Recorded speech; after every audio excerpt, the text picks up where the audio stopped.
What is emotion? As human beings, we are always communicating with the life we are living in, and emotions are the tools that we use to understand what's going on in this journey.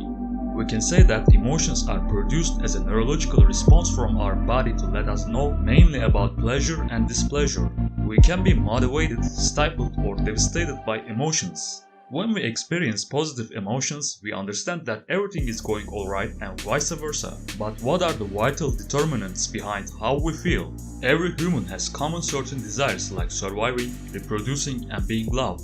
When we are about to fulfill our desires, positive emotions are released. For example, when we eat high-calorie foods, we feel happy because that's solid proof for our body that we increased our survival chances. Similarly, positive emotions are released during and right after sex because the body knows that our genes will survive and we are appreciated and loved by the opposite sex. It might sound strange, but when the team we support wins the game, we again feel happy because our subconscious thinks that it will increase our survival chances. Why? Because that's proof of we are part of a tribe that is stronger than our rivals. Earning money speaks for itself. One of the shortest ways to increase power and status. Receiving a compliment makes us happy because it's another proof of our brain that we are doing well in the world. As you see, we are deeply wired to our animal instincts. We all have these biological desires and everlasting cravings to fulfill them. This is where our weakest point presents itself. This is where all kinds of self-sabotage, bad habits, addictions, and toxic relationships are born. When you look at what people are chasing in life, you will easily see that their day-to-day actions are based on what they think will make them happy. We do things just to feel better and we become slaves to our emotions, because simply our body is not designed for our success. It just doesn't care about our goals because we are programmed to chase positive feelings by default. Yes, like an animal. What separates us from animals is our rational mind. As Aristotle says, humans are rational animals. Due to our highly developed neocortex, we are at the top of the food chain. But it's such a pity that most people abandoned their most precious gift and got slaved by their emotions. Their mind is weak and it can easily get beaten by temptation. On the other hand, the one who can master emotions can master actions, and the one who masters actions is the master of all future realities. But how are you going to do it? This is the topic of the video, and let me show you the ways of emotional mastery. The first step, don't judge, understand. To have certain control over your emotions, you have no option but to understand them. Most people disregard or suppress their emotions rather than understand why they feel in that way. Remember, emotions are nothing but a tool that tells you what's going on. Most people choose to judge because it takes no effort, time, or skill to judge. You just judge yourself and maybe feel guilty afterward, but that doesn't solve anything. You take the easy way out, but that will only create bigger problems in the future. People hate to spend some time alone and ask some questions to themselves. Who would want to face their ignorance and embrace living with more question marks? It's too uncomfortable. That's why we just assume that we know everything. The animal mind doesn't like the pain of the unknown, and most people let their animal side take over them. There was an old poor man living in a small village. He wasn't living a flashy life but had such a beautiful white horse that was admired by even the king. The king offered him all treasures he has, but the man never accepted these offers. "This horse is not just a horse to me, he's a friend of mine." "Who sells his friend?" he said all the time. One morning they noticed the horse is gone. All peasants came to him and said, "You old boring dotard. It was obvious that somebody was going to steal this horse. If you had sold it to the king, you would live the rest of your life in comfort and luxury. What do you have now?" "Nothing. There's no horse or money in your pocket," they said.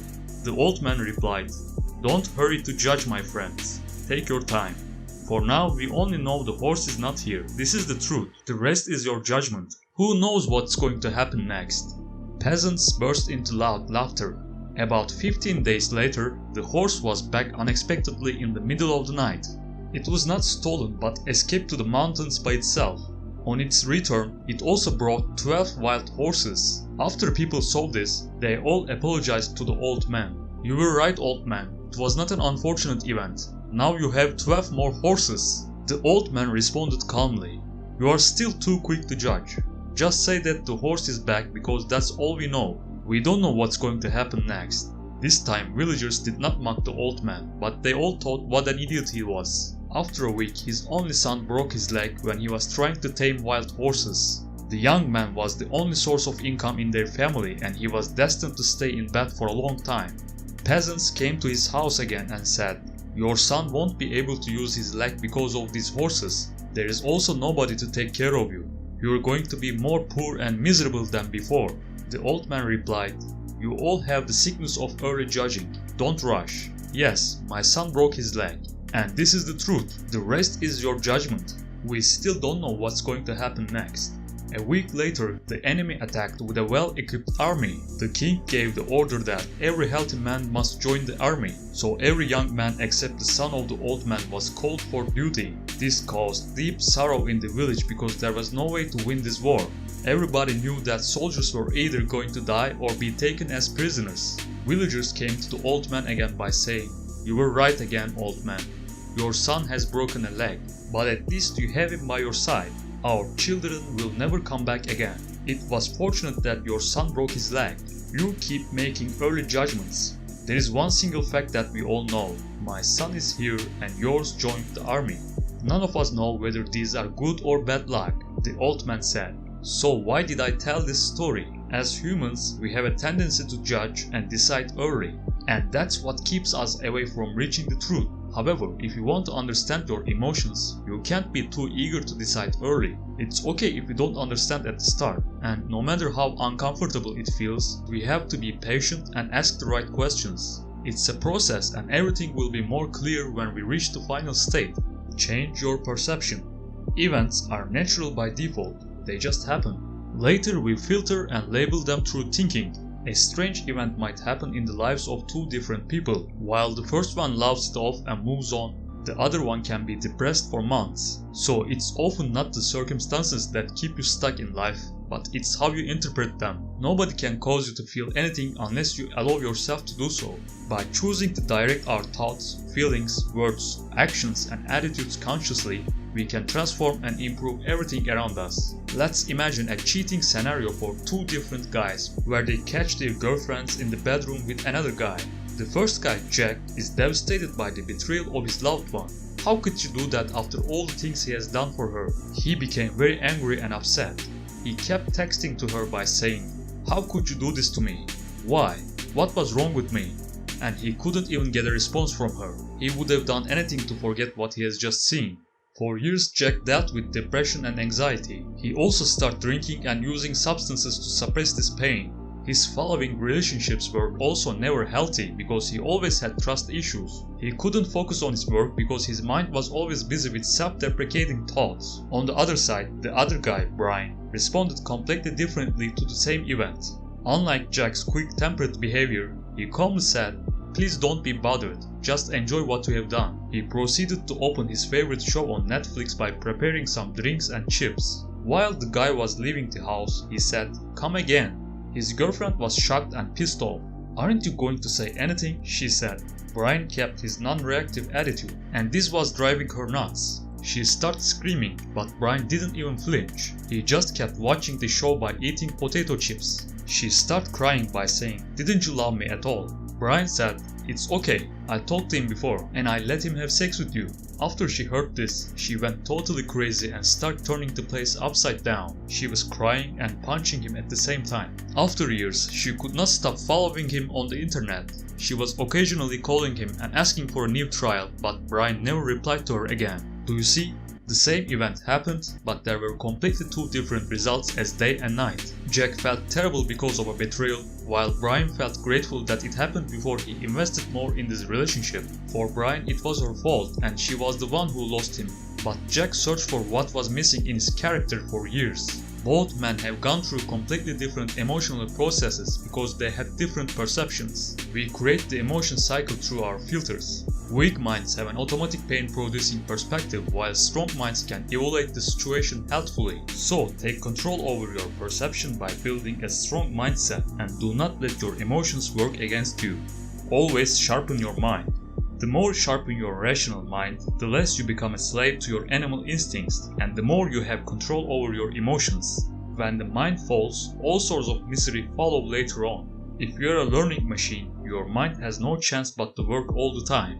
You can learn about yourself, you can learn new skills, languages, and about almost anything in today's world. Reading is the best way to feed your mind with great ideas. The more words you have in your arsenal, the better you can tell the difference in your analysis of your emotions, because it's easier to conceptualize each emotion when you know the right word to pair with. Writing is also one of the best mind-engaging activities, and it's also a great tool for emotional healing and understanding. People have used logs, questionnaires, journals, and other writing forms to heal themselves from stresses and traumas throughout the history of time. The key to effective writing is transparency in the way of interpreting your experiences by the words you choose. When you use writing to understand where these emotions derive from, you automatically start healing your wounds. When you dig deep through your emotions, you experience a flash of insights and you grow a better understanding of yourself. It's not easy. You face everything you have done throughout the day, all your sins, negative behaviors, time-wasting activities, etc.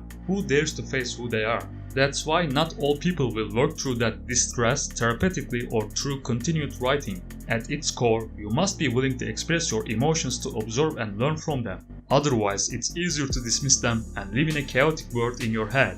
Writing is the ideal way of getting your thoughts and feelings down on paper, which can help to get rid of stress, anxiety, and other negative feelings in your head. In the progress of time, the practice yields its fruits, and you grow and change in the way you view your experiences. Fix your diet. Most people underestimate the effect of food on their emotional well-being. Sometimes my friends tell me that they feel stressed and they don't know why. I'm simply asking, what have you eaten today? It turns out that they either skip breakfast or have a snack instead. Let's not forget that our brain is always on and working hard 24/7. Even in our sleep, it takes care of our thoughts, emotions, breathing, senses, movement, and much more. That is why it requires a constant high-quality supply of fuel. To put it simply, it's often said, you are what you eat, and that's 100% true. The food you eat makes all the difference because what we eat directly affects the function of our brain and our mood as a result. Without a proper clean diet, it's not possible to achieve mental clarity. Poor nutrition is probably a leading factor in most mental diseases that runs rampant in our society.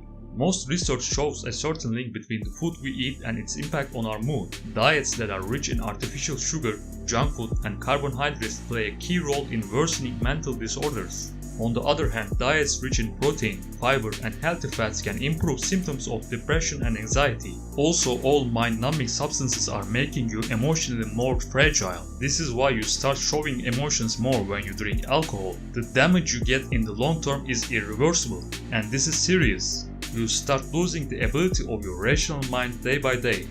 Fix your sleep. Do you find yourself emotionally more reactive, having a more negative outlook, worrying more about the future, and feeling less connected to the people around you? If this is the case, fixing your sleep patterns can be the solution, because sleep and emotional health are highly correlated. When we are sleep deprived, we are more reactive across the whole spectrum of emotions, positive and negative. Lack of sleep makes us emotionally more unstable, irritable, short-tempered, and vulnerable to stress. We can't cry like babies, so it results in a negative impact on our mood. Studies have shown that even partial sleep deprivation has a significant effect on our mood. The University of Pennsylvania researchers found that subjects who were limited to only 4 to 5 hours of sleep a night for 1 week reported feeling more stressed, angry, sad, and mentally exhausted. When the subjects resumed normal sleep, they reported a dramatic improvement in mood. Well, what do we do about that? The most obvious and beneficial fix is going to bed and waking up at the same time while making sure to have good night's sleep as well. Once we allow our bodies to repair themselves and let our brains get rid of the garbage information, we also gain our emotional health back. If you experience any kind of emotional disturbance, consider checking your sleep patterns. Sleep deprivation can make anyone emotionally more reactive by increasing activity in the amygdala, which is the emotional rapid response center of the brain. Everybody knows that exercise is great for the body, but they underestimate its positive psychological impact. Regular exercise is also a natural and effective way to regulate your emotional balance by supporting you in dealing with depression, anxiety, stress, and more. Physical activity promotes chemicals in the brain that improve your mood and make you a mentally healthy individual. The brain releases endorphins throughout the body and you feel more relaxed and happy. Even a change in scenery, getting more vitamin D from sunshine, and getting rid of toxins by sweating can tremendously help you stable your emotions and give you a sense of self. Sometimes even taking a walk is enough to stabilize your mood. Have you ever heard the term emotional eating? Today, the world is filled with people who can get mad when they don't eat every 2 hours. People don't overeat because they're hungry.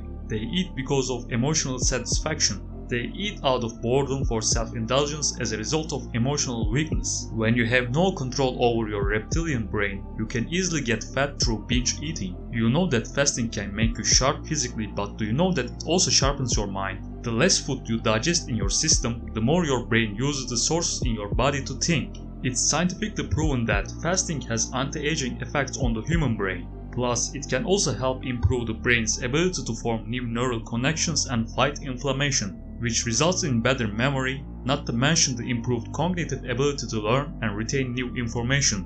Use your negative emotions for your benefit. Negative emotions are not inherently bad. They are actually great servants if we can use them in our favor. We could not survive, fight, or escape from danger without them. They are there to motivate you to take action and feel alive. For example, pain is the ultimate teacher if we can learn from it. Your anger is there to show you something isn't right. When you understand the way your emotions talk to you, you can start using them in your favor. Let's say you have work to do for today. If you don't procrastinate and get the job done, you feel happy and joyful. You can give yourself some time to rest and chill at night as a reward. What if you deny your responsibility and play video games all day long instead? Should you still feel good and act like everything is fine? Conversely, you must be pissed off, sad, and angry at the end of the day. Otherwise, you don't take action to do better next time. Most people don't let the negativity fuel them, and they lie to themselves as, whatever, next time I will do it. They just escape from embracing the fact that they messed up. This makes them feel better, but they use their emotions in an unhealthy way. Because feeling good solely won't get the job for you. If you have done a mistake, experiencing negative emotions decreases the chance of a repetition of the same mistake. On the other hand, positive reinforcement is a great way to feed worthwhile actions. If you're in control, emotions can't hurt you. But first, you have to show your brain that you are the boss. Your animalistic desires might tempt you to break the diet, slack off while working, or miss the workout. Doing whatever you want is not freedom. Doing what is necessary despite the overwhelming temptations of your desires is the ultimate freedom. You have the option to become a slave of your desires or freedom to achieve your goals, so you can't let your emotions satisfy the indulgent wishes of your reptilian brain all the time. To build emotional resilience, getting out of your comfort zone is one of the best things you can do, because once you exceed your limits, normal life will feel like a piece of cake. If you are used to getting choked in your jiu-jitsu practice, if you are a war veteran who faced tons of difficulties, if you have survived in a tropical island all by yourself, the chances are you won't freak out when you give a public speech. Once you set the tone on a higher level, what triggers anxiety, depression, or all kinds of misery to other people will not affect you that much. When shit happens in daily life, you will be prepared, because you have already been challenged by overwhelming difficulties and you've triumphed over the stress many times. We have to prepare for war while there's peace. That's why you cannot stop challenging yourself. The truth is, most people won't get anything useful from this video because people are already living a reactive state. When you tell them about their situation, that makes them angry and they get triggered easily. They might think as, who the hell is this guy claiming to know everything like a guru? Of course, it's easy for you to write these words. You don't know my situation. This definitely won't help me, I'm way too depressed for this. These people completely miss the message and keep building more misery for their future selves. Don't be one of these people. Don't seek comfort through emotional release by cursing others like all slaves do. Be the one who is in control. We are building who we are with our every decision, so make your choice wisely, because you wanna be more.